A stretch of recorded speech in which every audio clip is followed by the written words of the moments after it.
काम थियो कि हजुर काम भएर नै हजुरको पसलमा आएको हो। मलाई यो सुन बेच्नु पर्ने थियो। यसको बिल छ र बिल त छैन। मलाई पैसा मलाई तुरुन्तै पैसा चाहिएको हुनाले हजुरकोमा आएको हो। मलाई पैसा दिनुहोस् न, बिल त छैन। ल ल म तोलेर हेर्छु है कति पैसा हुन्छ। कति पैसा चाहिएको हो? कम्तीमा मलाई 3 लाख चाहिएको हो। त्योभन्दा बढी पनि दिनु सक्नुहुन्छ हजुरले। ओहो यो त 7 लाख पो रहेछ त।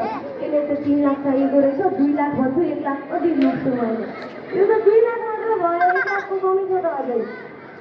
ओहो कहाँदेखि ल्याउने होला? मेरो छोराको सपना कसरी पुरा गर्ने होला? अब यही भएको नौकरी नै मेरो छोराको लागि सपना पुरा गर्नको लागि रिलिफ साउनीले दिन्छु। अब हजुर नौकरी बेच्नु हुने हो अब?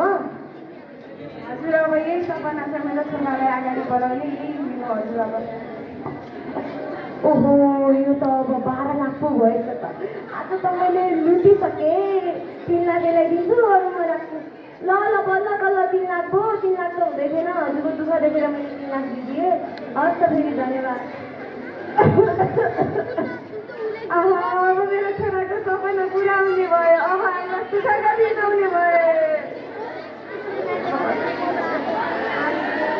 छोरा, ए छोरा, घरभित्र आइज त, मैले खुसीको खबर ल्याएको छु। म यही छु। तपाईँले के सुन्नु भयो? म गइसकेँ। नै राम्रोसँग बोल्न। अब त तेरा खुसीका दिनहरू आउने भयो छोरा। मैले तेरो लागि पैसा नै दिएको छु मलेसिया जानको लागि। कति पैसा ल्याउनु भयो तपाईँले? मैले जति नै मागेको थिएँ त्योभन्दा दोब्बर नै दिएको छोरा। अब त यो पैसाले त मालामाल हुने भयो। अब हामी खुसीका दिनहरू आउने भयो छोरा।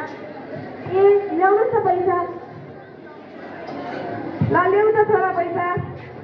मसँग भएको पैसा पो दिनु पुरा।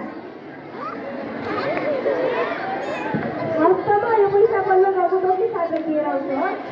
हुन्छ राम्रोसँग जा। अनि अब जाने बित्तिकै घर आइस। अनि त्यसपछि हामीसँगै भेटेर जानुपर्छ मलेसिया। हुन्छ त राम्रोसँग जानुहोस्। म गएँ ल। नमस्ते सर।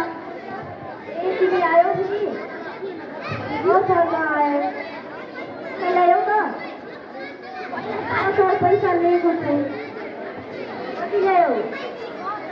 हजुरले जति भन्नुभएको थियो मैले त्यति नै ल्याएको छु। 3 लाख ल्याएको छु। अहिले ओहो सर अब